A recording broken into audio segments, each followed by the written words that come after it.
5 years ago, you had a number in your mind, a number that felt like the finish line. Maybe it was $50,000 a year. Maybe it was $100,000. Maybe it was something else entirely. You told yourself, if I could just reach that income, life would finally feel easier. Bills wouldn't feel scary anymore. Decisions wouldn't feel heavy.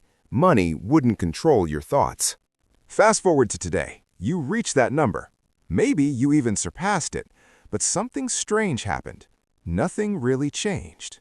Instead of peace, you feel pressure. Instead of comfort, you feel restless.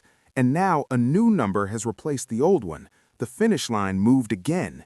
If this feels familiar, I want you to know something important. You're not alone. And more importantly, you're not failing.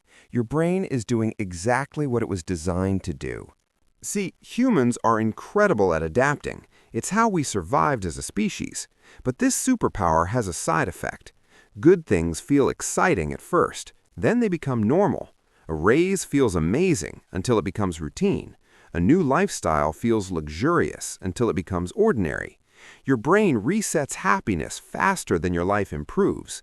That's why more money often feels like it changes everything and nothing at the same time.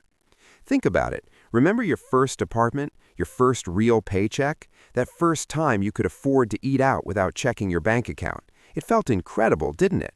But now it's just Tuesday. And this doesn't just happen emotionally, it happens financially too. When income rises, spending quietly rises with it. Not dramatically, just subtly. A slightly better apartment. It's only $200 more per month.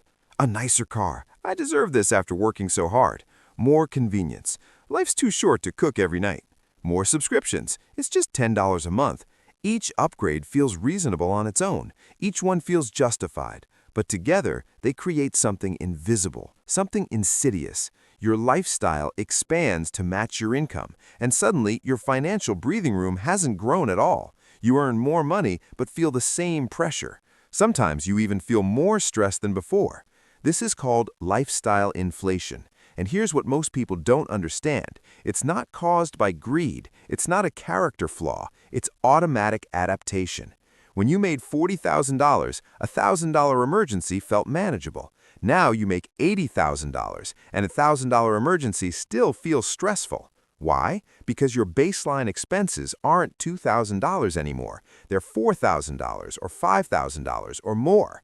The percentage stayed the same. You just thought the dollar amount would feel different. Here's the uncomfortable truth that nobody wants to hear. Money does improve life, but only up to a point. Beyond that point, each extra dollar feels less meaningful. The first raise changes your life. The 10th raise, it mostly changes your expectations. Research consistently shows this. Doubling income rarely doubles happiness. Instead of doubled happiness, increased income often brings doubled stress, doubled responsibility, and doubled time pressure. More money means more meetings, more decisions, more people depending on you, more complexity in your taxes, more things that can go wrong. So the real question isn't, why don't I have enough money? The real question is, why does enough keep moving? Here's what I've learned. Wanting a better life isn't the problem.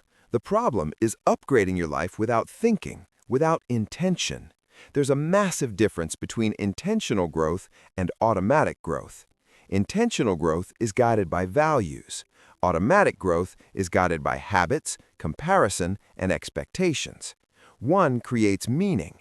The other creates endless consumption. When spending aligns with what you truly care about, satisfaction lasts longer. When spending is driven by status or routine, it disappears quickly. That's why experiences often feel better than possessions. You don't adapt to memories the same way you adapt to objects. A story grows richer with time. A thing fades into the background. There's another trap that keeps people stuck. The belief that happiness lives in the future. After the next raise, after the next milestone, after the next financial goal. So how do you step off the treadmill without giving up on success? First, define what enough means before your income increases. Decide in advance how much of future income upgrades your lifestyle and how much buys freedom. Second, practice awareness. Regularly remind yourself how far you've come. Third, Optimize for time, not status. Real wealth isn't just numbers on a screen. It's control over your time, clarity about your priorities. Enough is not a feeling, it's a decision. Sometimes the smartest move is stepping off it entirely.